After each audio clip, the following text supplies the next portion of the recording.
Assalamualaikum warahmatullahi wabarakatuh. Berikut adalah video pembelajaran histologi organ penglihatan. Berikut adalah struktur internal anatomi dari bola mata, di mana bagian depannya tersusun media refraksi yang terdapat pada bola mata, mulai dari lapisan kornea, kemudian pupil, iris, dan juga lensa mata. Di belakang dari lensa mata terdapat vitreous chamber dan juga ada retina pada dinding bola mata bagian belakang. Untuk lapisan dari bola mata tersusun atas 3 lapisan, yaitu lapisan fibrosa yang tersusun atas jaringan ikat. Bagian depan mata, jaringan fibrosa ini tersusun atas kornea, sedangkan bagian belakangnya tersusun atas sklera. Di dalam lapisan fibrosa terdapat lapisan yang kedua, yaitu lapisan vaskularis. Lapisan vaskularis ini tersusun atas iris dan badan siliaris, serta tersusun atas koroid di bagian belakang dari bola mata. Yang ketiga adalah lapisan retina. Retina merupakan lapisan terdalam dari bola mata yang terletak pada 5/6 posterior atau 5/6 belakang dari bola mata. Retina ini tersusun atas lapisan pigmented dan lapisan neural. Kornea. Kornea adalah lapisan yang menyusun 1/6 anterior dari bola mata. Kornea ini tidak berwarna, transparan, dan sepenuhnya tidak memiliki pembuluh darah. Kornea tersusun atas 5 lapisan. Yang terluar adalah lapisan stratified squamous epithelium. Di bawahnya ada anterior limiting membran atau nama lainnya membran Bowman. Yang ketiga adalah stroma. Yang keempat ada satu lapisan yaitu posterior limiting membran atau nama lainnya membran Descemet. Serta di bagian paling terdalam ada endotelium yang tersusun atas lapisan simple squamous. Ini adalah struktur histologi dari kornea jika kita lihat di bawah mikroskop. Ini adalah epithel stratified squamous yang terletak pada bagian luar.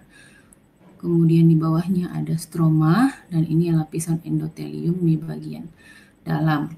Nah, membran Bowman terletak di antara epithel terluar dan stroma, sedangkan membran Descemet terletak di antara stroma dan lapisan endotelium.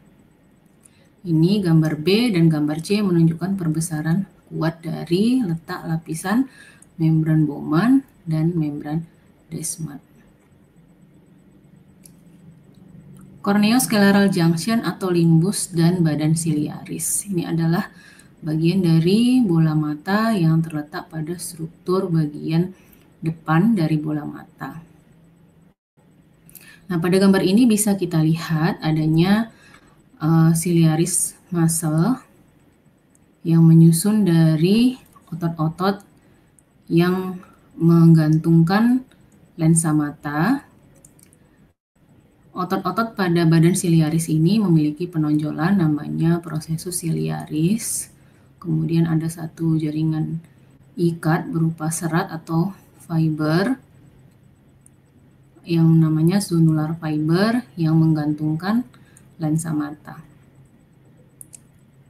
Dari badan siliaris terdapat bagian iris, yaitu bagian yang memberikan warna pada bola mata, tersusun atas bagian depan dan bagian belakangnya. Jadi iris ini membagi antara anterior chamber dan posterior chamber. Nah, di bagian luar dari badan siliaris terdapat struktur sklera dan agak ke depannya di sini ada struktur konjungtiva ya. Nah, ini jadi konjungtivanya yang tersusun atas epithel stratified squamous. Di sini terdapat satu celah atau kanal yang bernama scleral venous sinus atau kanal Schlemm yang merupakan tempat atau muara reabsorpsi dari cairan pada mata, yang mana cairan tersebut disekresi oleh badan siliaris. Berikutnya adalah gambaran dari bagian bola mata sebelah samping dan belakang yang tersusun dari bagian luar, yaitu sklera. Bagian tengahnya adalah koroid dan bagian dalamnya adalah retina. Pada gambar ini kita tampak adanya sklera yang tersusun atas jaringan ikat. Lalu di bawahnya ada jaringan koroid yang berwarna, pada preparat ini tampak dia lebih kehitaman, kemudian disusul dengan lapisan retina. Retina tersusun atas lapisan pigmented dan lapisan neural. Lapisan pigmented tersebut berisi sel-sel yang berperan pada proses penglihatan yang kita kenal sebagai rod and cone photoreceptor.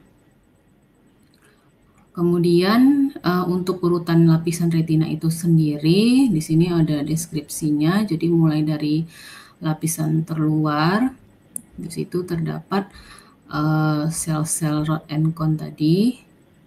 Kemudian ada outer limiting layer,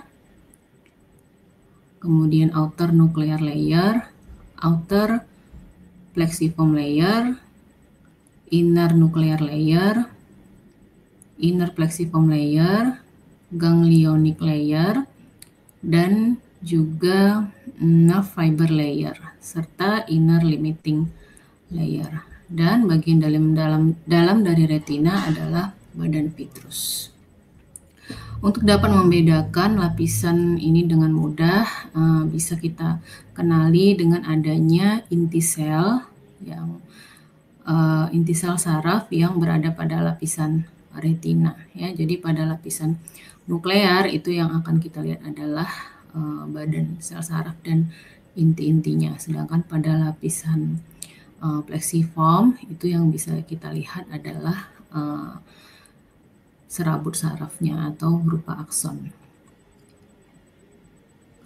Produksi dan reabsorpsi atau removal dari aqueous humor pada bola mata ada tersusun atas beberapa tahapan. Yang pertama adalah yaitu epitel yang menutupi badan siliaris akan mensekresi cairan bola mata dari posterior chamber ke anterior chamber.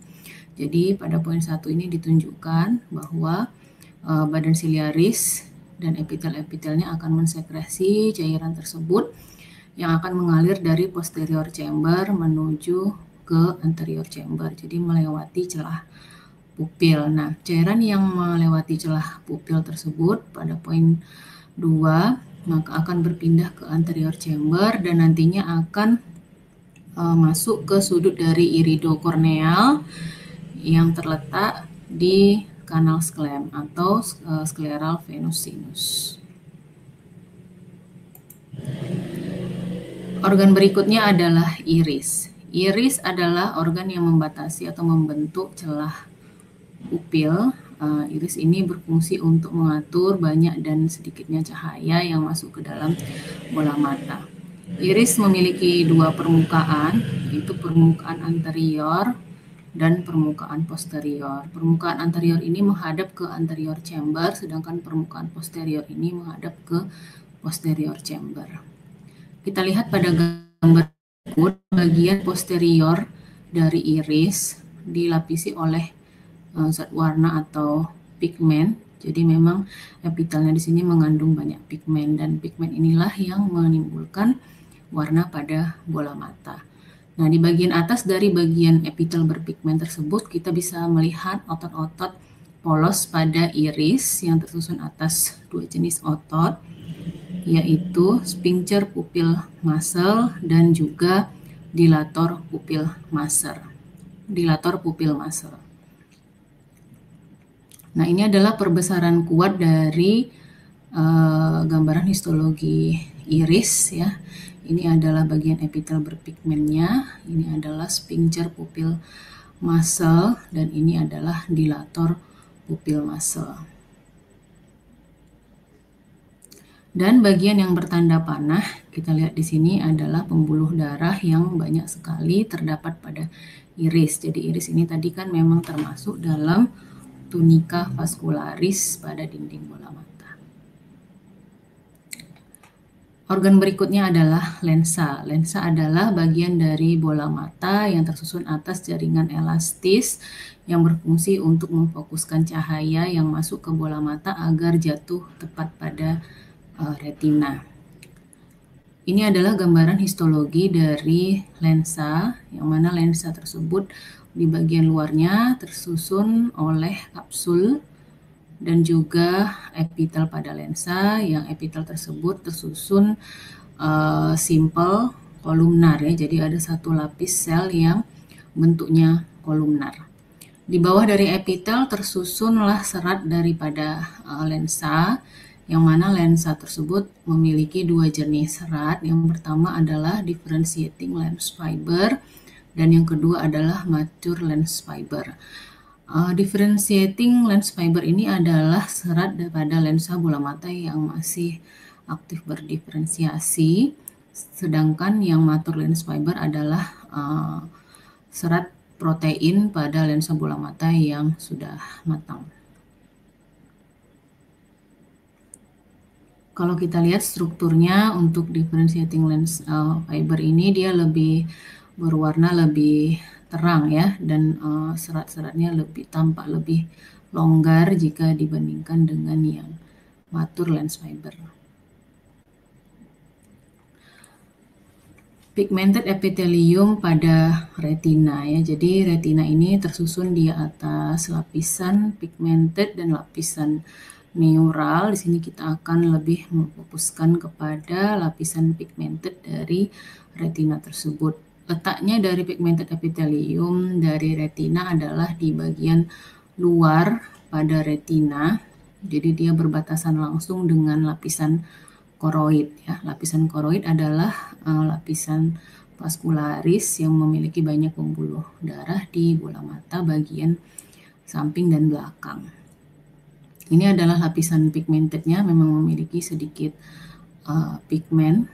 Di atas dari lapisan pigmented tersebut terdapatlah lapisan sel batang dan sel kerucut. Kemudian disusul dengan lapisan lainnya, yaitu outer limiting layer, outer nuclear layer, outer plexiform layer, dan selanjutnya. Struktur umum dan organisasi dari retina.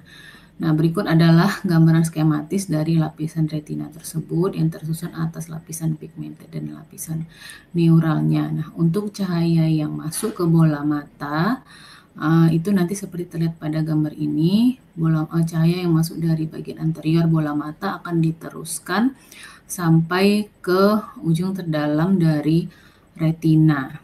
Nah, rangsangan yang masuk akan dikembalikan ya, ke bagian luar dari retina, kemudian diprocessing dan akhirnya diteruskan ke nervus opticus. Kita akan mengulang kembali untuk layer atau lapisan dari retina. Jadi dia tersusun atas lapisan pigmented, kemudian lapisan sel batang dan sel kerucut, outer limiting membran, outer nuclear layer, outer plexiform layer, kemudian inner nuclear layer, inner plexiform layer, ganglionic layer, nerve fiber layer, dan inner limiting membran. Retina tersebut dibatasi oleh lapisan koroid di bagian luarnya dan vitreous body di bagian dalam. Ini adalah struktur dari sel batang dan sel kerucut. Jadi yang tampak warna kuning ini adalah sel batang, sedangkan yang tampak berwarna kehijauan ini adalah sel kerucut. Nah, bagian yang fotosensitif pada sel batang dan sel kerucut itu adalah bagian yang di bawah ini yang berperan sebagai reseptornya. Dan ini adalah bagian metaboliknya atau bagian badan sel dari sel batang dan sel kerucut tersebut, di mana nanti akan terjadi proses sintesis ATP ya. Dan di ujung sini adalah sinapsnya dari sel batang dan sel kerucut untuk processing selanjutnya.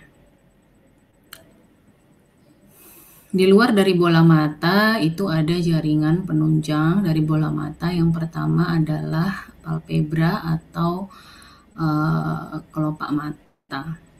Nah, kelopak mata di sini tersusun, bagian luarnya adalah jaringan kulit tipis, ya, sedangkan bagian dalamnya adalah tersusun oleh konjungtiva, bagian palpebra. Nah, pada bagian luar ini kita bisa melihat struktur memang menyerupai kulit, jadi epitelnya adalah stratified squamous yang memiliki keratin. Kemudian kita juga bisa melihat adanya folikel rambut pada bagian luar dari atau bagian ujung dari palpebra. Nah, di bagian tengahnya terdapat otot lurik yang bisa dikontraksikan secara volunter atau secara sadar. Nah, pada kelopak mata kita bisa jumpai adanya kelenjar yang khas, yaitu kelenjar tarsal atau nama lainnya adalah kelenjar meibomian. Dan di bagian dalam dari kelopak mata ini kita bisa menjumpai adanya jaringan konjungtiva. Konjungtiva ini tersusun atas jaringan epitel yang stratified squamous tanpa keratin.